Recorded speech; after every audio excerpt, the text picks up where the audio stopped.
नमस्ते मित्रों, मेरे YouTube चैनल बजरंगलाल सैनी गुरु में आपका स्वागत है। आज हम कारक चिन्हों के बारे में विस्तृत जानकारी हासिल करेंगे। आज का विषय हमारा कारक चिन्ह। तो मित्रों, कारक एक बहुत छोटा विषय है, परंतु इसमें अधिकांश प्रतियोगी परीक्षाओं में प्रश्न आते हैं और बहुत बार अभ्यर्थी समान कारक चिन्ह होने के कारण उसमें फर्क न महसूस कर पाने के कारण गलती कर बैठते हैं। तो मैं आपको छोटी सी कुछ टिक्स के माध्यम से कारक बताने का प्रयास करूंगा, ध्यान से सुनिएगा।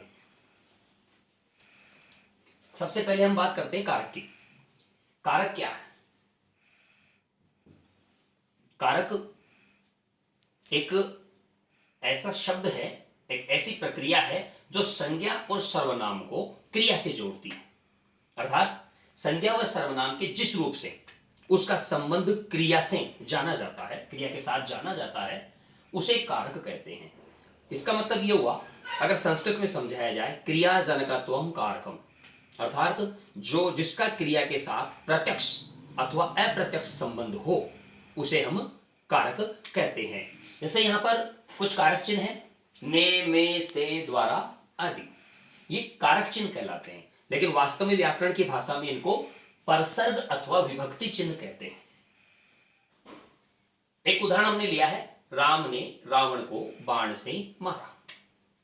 राम ने रावण को बाण से मारा। इस उदाहरण में, इस छोटे से वाक्य में हम देखते हैं कि यहां पर मारना ये एक क्रिया है।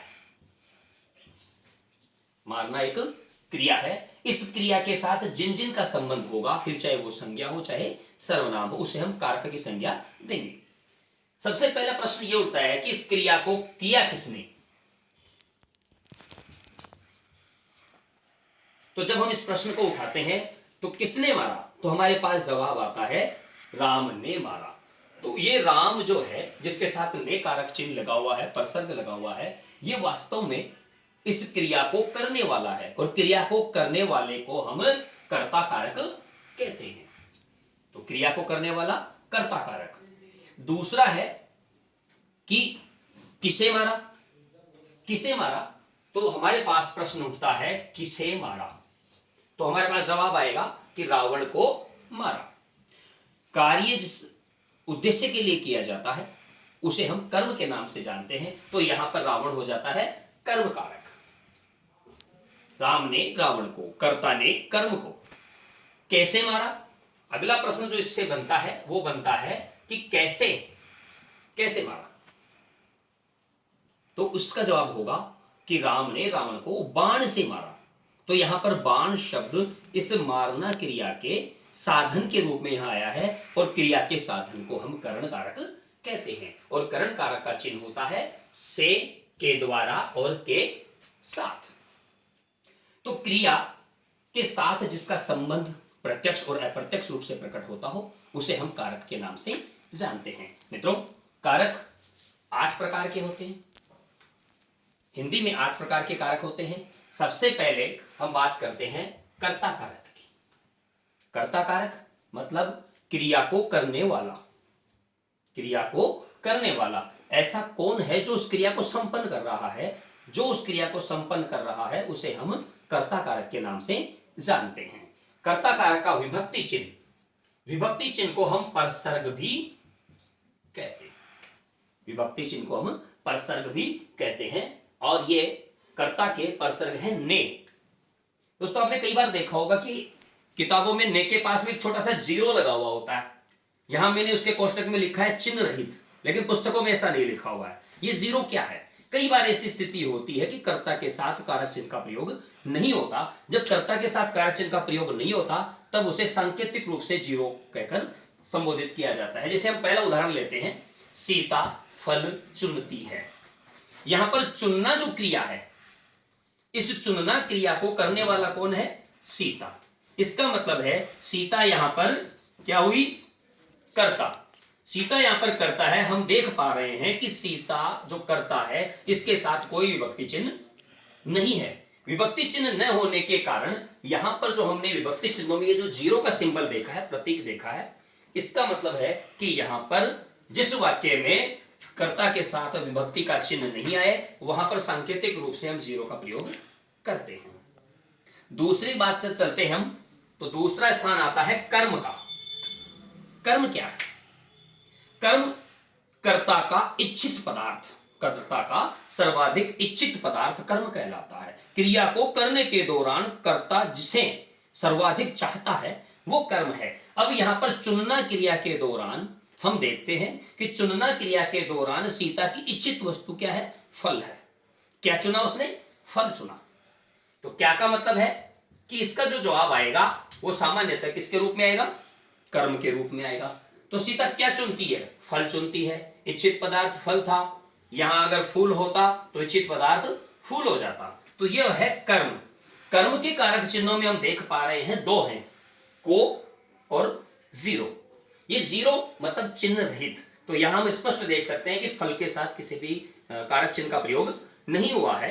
और इससे ठीक ऊपर वाले वाक्य में जब हम देखते हैं कि राम ने रावण को बाण से मारा, तो इसका मतलब यह हुआ कि रावण के साथ विभक्ति चिन्ह का प्रयोग हुआ है कर्म में, और फल के साथ विभक्ति चिन्ह का प्रयोग नहीं हुआ। इसलिए मैंने आपको दोनों उदाहरण अलग अलग बताए हैं। ये कर्म कारक है। अब बात आती है कर्म की पहचान। कर्म की पहचान हम दो प्रश्नों से कर सकते हैं, क्या और किसको।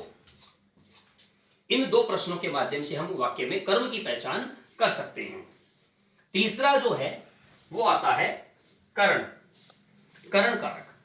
करण कारक क्रिया का साधन करता है, अर्थात क्रिया के साधन को हम करण कारक के नाम से जानते हैं। तो इसके लिए जो कारक चिन्ह निर्धारित हैं, से, जैसे हाथ से, पैर से, कलम से, दवात से, ये से का प्रयोग के द्वारा और के साथ, इन तीन कारक चिन्हों का प्रयोग करण कारक में किया जाता है। एक उदाहरण है यहां पर, सुरेश बस से गांव जाता है। सुरेश बस से गांव जाता है। तो सुरेश नामक कर्ता ने गांव जाने की जो क्रिया संपन्न की है उसका साधन क्या हुआ? बस। तो इसका मतलब है कि ये जो बस है इसके साथ जो से लगा हुआ है वो कौन से कारक का है? करण कारक का। इसके साथ हमने से का प्रयोग देखा है। एक चीज का विशेष ध्यान रखना है मित्रों कि जब हम से का प्रयोग देखें तो दो चीजें अनिवार्य रूप से देख लेंगे कि उस से का प्रयोग साधन के लिए हो रहा है या उससे अलग होने के लिए हो रहा है। अगर साधन के लिए हो रहा है तो इसका मतलब है वहां पर करण कारक है, अलग होने के लिए हो रहा है तो इसका मतलब वहां पर अपादान कारक है। इसके अलावा अब आगे बढ़ते हैं हम। चौथा है संप्रदान कारक। चौथा कौन सा है? संप्रदान कारक है। संप्रदान कारक के लिए को इन दो कारक चिन्हों का मुख्यतः प्रयोग किया जाता है। के लिए को हमने देखा कि कर्म में भी है, तो इसके सामने मैंने स्पष्ट लिखा है दान अर्थ में। अगर दान अर्थ में को का प्रयोग किया जाता है तब वहां कर्म न होकर संप्रदान कारक होता है। तो एक उदाहरण अपने पास है, राजा धर्म के लिए दान करता है। राजा धर्म के लिए दान करता है। तो क्या करता है? ऐसा दान करता है। तो दान का यहां क्या से हो गया? कर्म। लेकिन किस लिए करता है? धर्म के लिए करता है। तो इसमें धर्म शब्द जो है वो बन जाएगा संप्रदान। तो जो कार्य जिसके लिए किया जाता है उसमें संप्रदान कारक होता है। संप्रदान कारक के लिए और को का प्रयोग हम करते हैं। इसके बाद हम बात करते हैं अपादान कारक की। अपादान का मतलब होता है अलग होना। अपादान अपाये सति ध्रुवम, ध्रुवम अपाये सति इति अपादानम, मतलब अलग होते समय जो ध्रुव यानी अटल रहता है उसको अपादान कारक हम कहते हैं। और अपादान कारक का चिन्ह है से अलग होने के अर्थ में काम में लिया जाता है। जैसे बस से उतरा, इसका मतलब वो पहले बस में था और बस से उतरते ही वो बस से अलग हो गया। पेड़ से पत्ता गिरा, पहले पत्ता पेड़ के लगा हुआ था, फिर वो वहां से गिरा, इसका मतलब अलग हो गया पेड़ से। तो से का प्रयोग अगर अलग होने के अर्थ में किया जाता है तब वहां पर अपादान कारक होता है। मैंने यहां पे एक छोटा सा उदाहरण लिया है, साधु बस से उतरा। साधु उतरने वाला है, कर्ता हो गया, और वो कहां बैठा था? बस में बैठा था।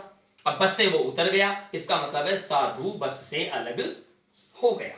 तो अलग होने के अर्थ में यहां पर से अपादान कारक है। और यहां देखो बस, तीसरे उदाहरण में बस जो है वो कहीं आने जाने का साधन है, उतर नहीं रहा है, वो साधन है, तो वहां पर करण कारक था। ये छोटा सा ध्यान आपको अवश्य रखना है। इसके बाद हम चलते हैं संबंध कारक की तरफ। संबंध कारक का क्रिया से सीधा संबंध नहीं होता है। यही वजह है कि संस्कृत में संबंध कारक को कारक की श्रेणी में नहीं रखा जाता, लेकिन हिंदी में इसे कारक की श्रेणी में रखा जाता है, क्योंकि इसका क्रिया से अप्रत्यक्ष संबंध होता है। कर्म, करण, अपादान, संप्रदान, अधिकरण आदि कारकों का संबंध से संबंध होता है। इसलिए अप्रत्यक्ष रूप से संबंध होने के कारण संबंध कारक को हिंदी में कारक माना गया है। इसके देखिए मैंने 9 चिन्ह लिखवाए, का, की, के, रा, री, रे और ना, नी, ने। ये क्यों है? ये प्रश्न मन में उठता है। का, की, के, ये जो हमारे निश्चयवाचक सर्वनाम होते हैं, यह, वह, इस, उस, उनके साथ काम में लिया जाता है और संज्ञा शब्दों के साथ काम में लिया जाता है।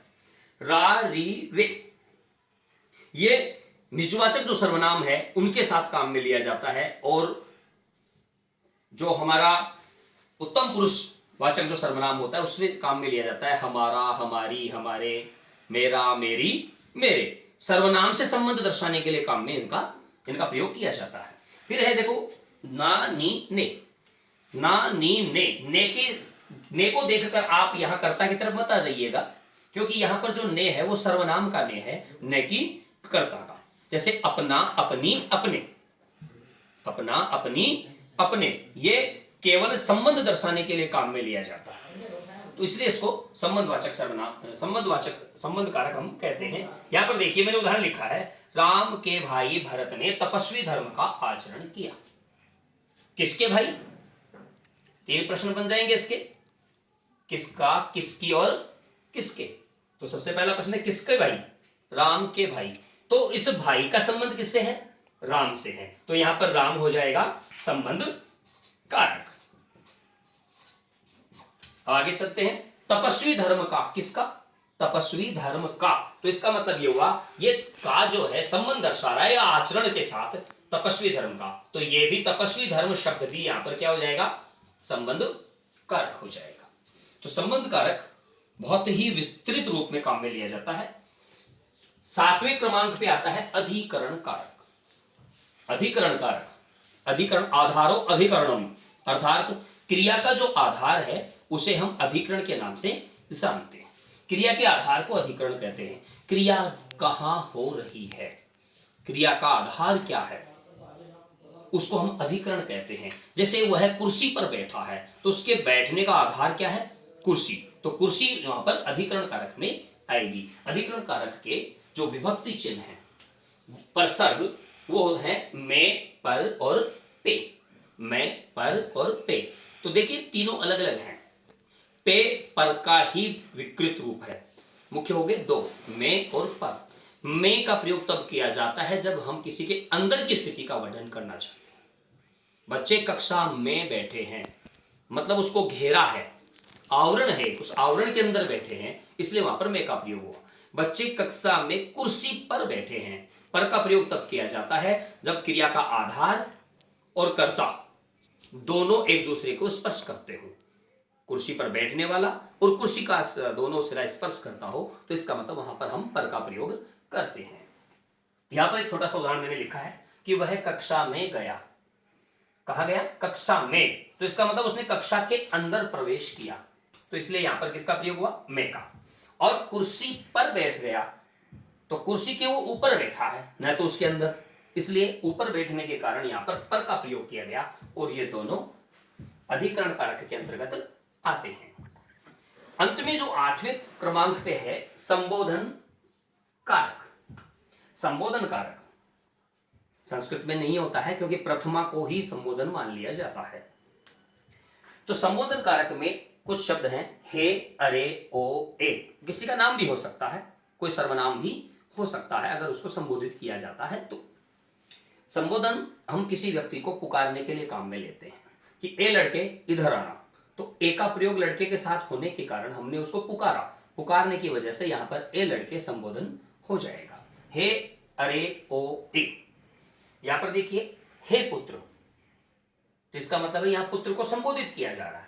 इस वजह से ये संबोधन कारक हो जाएगा।